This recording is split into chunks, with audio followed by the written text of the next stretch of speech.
best plants to grow at home. And I'm mainly talking about vegetables here. So, of course, there are so many things you can grow in your garden. But what if you really want to get serious with it? What if you really want to really almost survive off of your garden? Especially if you got the big scale garden here. So, the thing is, I have some gardening experience, and I have to say, there are a few solid handfuls of plants that I think not only that they're fun to grow, but they're good to grow if you like eating what you grow. So I'm going to start with probably the most common, most popular option, which is the tomato. Everyone wants to grow tomato plants. When I see a garden, there's always a tomato plant hiding somewhere. And of course there are countless tomato varieties. There's the beefsteak tomato, there's the cherry tomato, there's the Roma, whatever. So tomatoes are good. Tomatoes, mainly a summer plant, really nice for just about anything you can imagine. You could turn it into pasta sauce, you could turn it into a ratatouille, you can do whatever you want with it. Diced tomatoes. So tomatoes are pretty easy to grow, usually. There are some places where they will be so difficult to grow. I'm currently in Florida. I'm looking out the window at a palm tree. You can't grow tomatoes in Florida. You'd have to go through like 12 different steps, jump through hoops to try and get a mediocre tomato. On the other hand, if you go further up north, tomatoes are very easy to grow.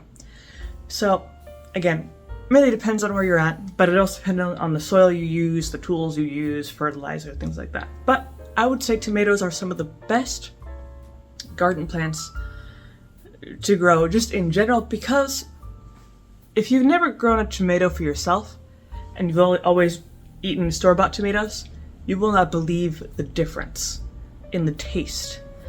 Because from my experience, and like I said, I have experience in this, store-bought produce is nothing, not even the spit of a shadow compared to the produce that you can grow in your own backyard. The taste of a homegrown tomato, unbelievable. If you've seen the Ratatouille movie and he takes a bite of the strawberry or something and the fireworks come out, that's the experience. Besides a tomato, another really good plant that has more calories, if you want something with some substance, go for corn. Now, I'm from Ohio, the corn state, close to Iowa in terms of corn. And corn is a really nice thing to grow. First of all, it looks nice, this big stalk with the big leaves. Plus, again, when you grow your own corn, it tastes really good. We always grew sweet corn because that tastes pretty good, especially with that butter. So, corn is really easy to grow.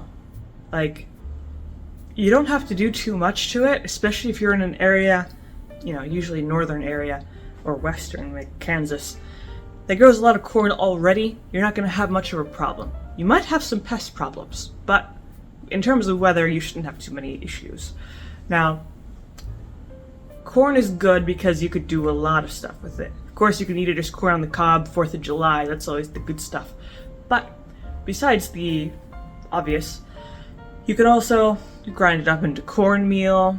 You can feed it to your chickens. That's always nice instead of, an alternative to buying corn for your feed. And again, it's a reliable crop, and it's just a nice thing to have around. Now, in a similar vein, if you're looking for something with more calories than your average tomato, potatoes are a good alternative. Now, I have not grown potatoes for myself, but I've heard they're pretty easy to grow. For the most part, you don't need any special fertilizer, you don't need any special soil. Almost most of the time, your native soil will be enough, as long as it's not pure sand, of course. It will probably be enough for your potatoes. Also, potatoes cannot grow in very hot climates. You have to be more up north, which is probably another reason why I haven't grown them. But potatoes, basically, they need a lot of shade. They cannot be exposed to the sun at all as they're growing. I'm talking about the potatoes that grow underground, obviously. The stalks that come up, they need the sun. But when you plant a potato, you gotta mound it up with dirt. Sometimes people use hay or straw, and they just mound it up. And then water it, obviously, and then after a few weeks, that one potato will grow into several other potatoes.